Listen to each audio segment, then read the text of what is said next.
Nuestra esperanza en Cristo está. Gloria, gloria, la gloria soy. Dios les bendiga y sean bienvenidos a Logos Devocionales Tiempo con Dios. Un espacio donde todos los días dedicamos para aprender, reflexionar sobre lo que nos enseña la Biblia. Les enviamos un afectuoso saludo hoy, viernes 16 de enero, en este devocional diario. Y agradecemos a cada uno de ustedes que nos estén acompañando, que estén con cada uno de nosotros en estos videos, también a apoyarles en lo que es su devocional diario. Agradecemos cada uno de sus comentarios. Nos da mucho gusto leerlos y estamos reaccionando a ellos, contestando lo más pronto posible. De igual forma les invitamos a que si tienen alguna pregunta, algún comentario, alguna petición de oración, puedan escribirlo aquí en la caja de comentarios y con gusto estaremos respondiendo y atendiendo a cada uno de los escritos. De igual forma les invitamos a que puedan compartir estos devocionales, que sea de bendición a más personas. Contamos con devocionales, podcasts, predicaciones, música, covers, de todo un poco, que sea de edificación para cada uno de ustedes. El devocional de hoy lleva por título Volvamos a Dios, está en Mateo 3, del 1 al 10. Como hemos estado observando, Mateo recapitula los hechos importantes de la historia de Jesús. ¿Para qué? Para que los judíos entendieran que verdaderamente es el Mesías, para que ellos se quitasen sus prejuicios, para que ellos, contrastado con el Antiguo Testamento, cayeran en cuenta que realmente el Mesías había llegado y algunos habían consentido en su muerte. Y un mensaje principal con el que empieza Juan el Bautista, que es la voz que clama en el desierto, como lo veremos ahorita, es el arrepentimiento. Y estaremos estudiando 3 puntos en el primero. Volvamos a Dios. 1, arrepintiéndonos. Y es el versículo 1. En aquellos días vino Juan el Bautista predicando en el desierto de Judea y diciendo: arrepentíos, porque el reino de los cielos se ha acercado. Aquí nos menciona a otro personaje, y es que, si bien sabemos, por la misericordia del Señor tenemos el Evangelio de Lucas, donde tenemos la historia del nacimiento de Juan el Bautista, y sabemos más quién es Juan el Bautista, el primo de Jesús, y también aquel profeta que cumple las profecías del Antiguo Testamento, aquel mensajero que cumple las profecías del Antiguo Testamento. ¿Para qué? Para anunciar la llegada de Jesús, la llegada del Mesías.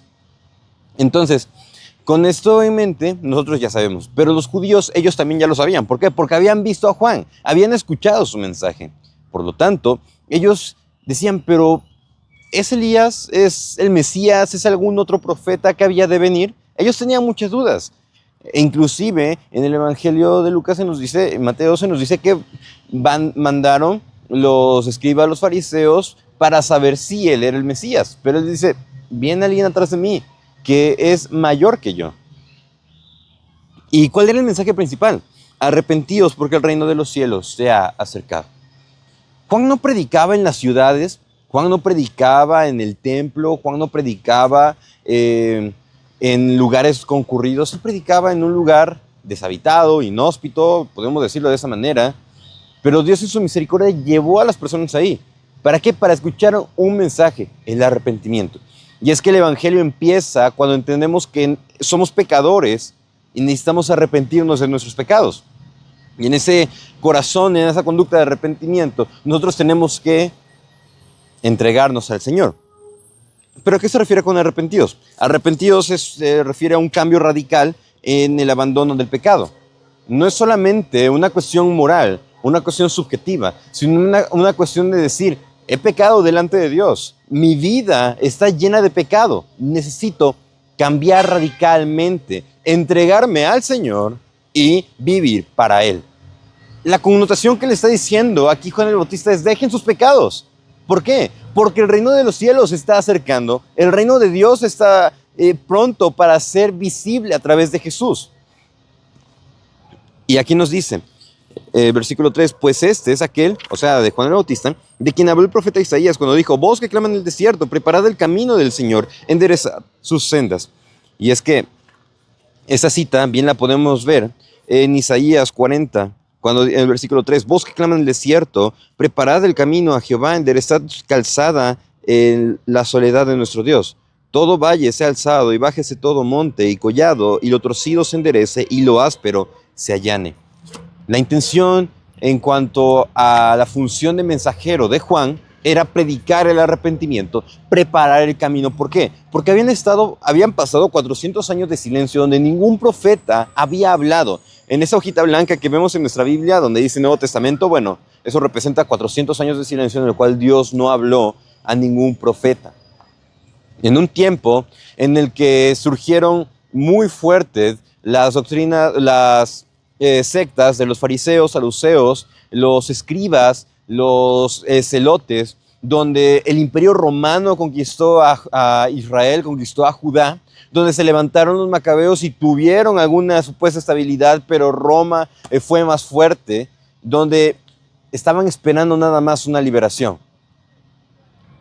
Y la liberación que esperaban era geográfica, era que se instaurase el reino de Israel tal como fue en el tiempo de David y en el tiempo de Salomón. Ellos deseaban eso. Era el deseo de su corazón, la aspiración. Pero nunca pensaron ni desearon un corazón arrepentido. Muchas veces vemos este mundo torcido. Vemos las situaciones políticas, las situaciones sociales, problemas de aquí, situaciones complicadas allá. Queremos estabilidad, queremos paz, pero muchas veces la queremos lejos de Dios. Y eso no es algo que debemos de desear. La voz que clama en el desierto, ¿qué es lo que proclamaba? Enderecen el camino, enderecen sus sendas. ¿Y cómo? A través del arrepentimiento. Versículo 4. Y Juan estaba vestido de pelo de camello y tenía un cinto de cuero alrededor de sus lomos, y su comida eran langostas y miel silvestre. Y es que la vestimenta de Juan aquí estaba representando o asimilando la vestimenta del profeta Elías, que él igual se vestía con, como nos dice acá, pelo de camello, tenía un cinto de cuero alrededor. No era la vestimenta más cómoda del mundo, pero era una vestimenta muy funcional. Era vestimenta. No estaba a la moda, pero era una vestimenta que le permitía estar bien. Y es que, ¿por qué simular una vestimenta del profeta Elías? Porque la profecía del Antiguo Testamento decía que antes de que llegase el Salvador, iba a venir Elías. Versículo Malaquías 4:5 nos dice: "He aquí, yo os envío el profeta Elías antes que venga el día de Jehová, grande y terrible. Él hará volver el corazón de los padres hacia los hijos y el corazón de los hijos hacia los padres. No sea que yo venga y hiera la tierra con maldición". Y en este caso, a quien se estaba refiriendo era a Juan el Bautista.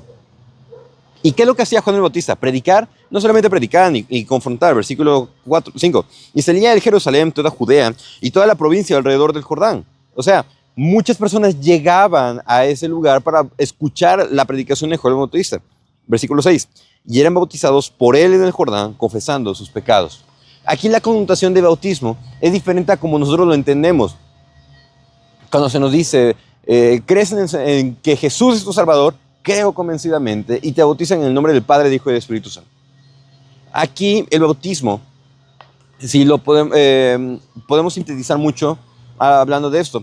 En el Antiguo Testamento, en el tiempo de esos 400 años de silencio, de cuando estaban después del exilio babilónico, si algún gentil, alguien que no pertenecía al pueblo de Israel, quería ser partícipe de las costumbres, tenía que llevar una ceremonia de purificación, y esa ceremonia de purificación mostraba de que sí, yo soy un gentil, pero entiendo que Jehová es el Dios verdadero, me arrepiento y tengo que purificarme. Y una muestra de la purificación era que era sumergido en agua.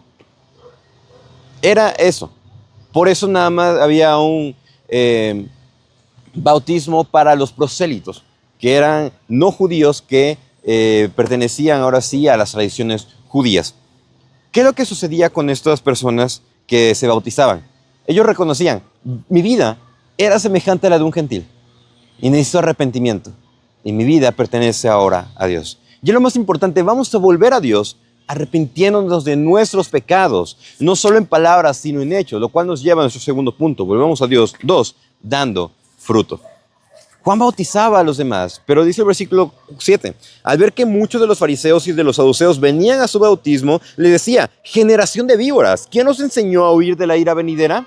Y es que los fariseos, la palabra fariseo se traduce como los separados, se consideraban muy santos. Ellos eran tan arraigados a la ley que le agregaban más cosas a través de la tradición.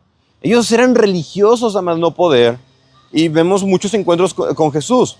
Pero también nos dice que venían los saduceos. Los saduceos no creían en los ángeles, no creían en la resurrección. Ellos eran un poco más liberales. Ellos estaban más en control de lo que era el movimiento del templo.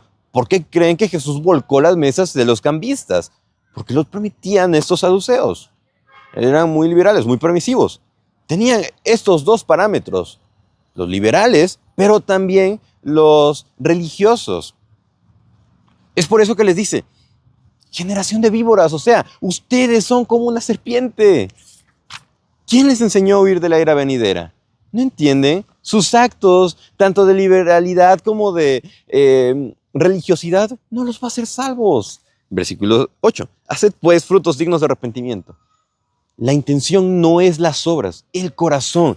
Cuando nos arrepentimos verdaderamente, como resultado, vivimos en santidad, vivimos para la gloria de Dios. Y es que, ¿cómo puedo identificar que estoy glorificando a Dios con todas las áreas de mi vida? Revisa Gálatas 5:22. Mas el fruto del Espíritu es amor, gozo, paz, paciencia, benignidad, bondad, fe, mansedumbre y templanza. Contra tales cosas no hay ley. Y no solamente eso, sino que reconoces que los que son de Cristo han crucificado la carne con sus pasiones y los deseos. Y si vivimos por el Espíritu, andamos también por el Espíritu. No andar en cosas místicas, mágicas, maravillosas, no. Andar por el Espíritu es vivir sometido a la palabra de Dios, bajo el dominio de la palabra de Dios, con paciencia, amor, mansedumbre, templanza, dominio propio, fe. Esa es una vida que da frutos dignos de arrepentimiento. Cuando nos volvemos a Dios y nos arrepentimos, damos fruto.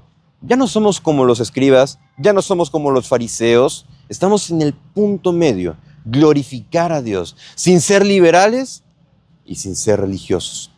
Nuestra meta de vida es honrar a Dios por sobre todo, porque su Espíritu mora en nosotros. Y ya no somos yo, sino ahora es Cristo en nosotros. Eso nos lleva a nuestro último punto. Volvamos a Dios 3, conociendo sus atributos. Versículo 9. Y no penséis decir dentro de vosotros mismos, Abraham tenemos por padre, porque yo os digo que Dios puede levantar hijos a Abraham aún de estas piedras. Y es que él está diciendo, si quieren justificarse, decir, es que nosotros somos judíos y se paran el cuello. No, no tienen. En Romanos 2 nos dice, eres inexcusable, oh hombre, quien quiera que seas tú. O sea, no tenemos excusa delante de Dios. Somos pecadores. Y es que ellos decían, es que somos descendientes de Abraham. Eso nos avala. No, la verdad es que no te avala para nada. ¿Por qué? Porque Dios, dice acá, puede levantar hijos a Abraham aún de esas piedras. Nosotros, los gentiles, los que no pertenecíamos al pueblo de Israel, se nos fue concedida esa gracia. Y no solamente eso, dice el versículo 10, y ya también el hacha está puesta en la raíz de los árboles. Por tanto, todo árbol que no dé buen fruto es cortado y echado al fuego. ¿A qué se refiere? Hablando del juicio de Dios, hablando de la misericordia de Dios. Y es que es importante conocer los atributos de Dios. Y aquí vemos la misericordia, la gracia, la bondad, la ira, la santidad, la soberanía. En esta parte nada más. La gracia y la misericordia, la predicación del arrepentimiento, porque se nos advierte de nuestros pecados, de nuestra miseria y de nuestra necesidad de salvación. La bondad de Dios, cuando nosotros escuchamos y somos llamados al arrepentimiento, al cambio, y entendemos que necesitamos del Señor, cuando se bautizaban. La ira, cuando muestra el pecado y el efecto que trae el pecado ante la santidad. Cuando dice acá, y ya también el hacha está puesta en la raíz de los árboles. La santidad de Dios, cuando nos dice generación de víboras, ¿quién nos enseñó a huir de la ira venidera? Nadie puede huir de la ira venidera. Arrepintámonos de sus pecados, pero también la soberanía, que Dios tiene el control de todo. Y si este mensaje está llegando a ti por primera vez, es necesario que nos arrepintamos y le entregamos nuestra vida a Dios. Y si hemos escuchado este mensaje muchas veces, es necesario que nos arrepintamos y entregamos nuestra vida al Dios soberano, creador de todo. Volvamos a Dios, arrepintiéndonos, dando fruto y conociendo sus atributos. Muchas gracias por acompañarnos en el devocional el día de hoy. Reciban un afectuoso saludo y si Dios nos presta vida, el día de mañana continuaremos el estudio devocional. por fe.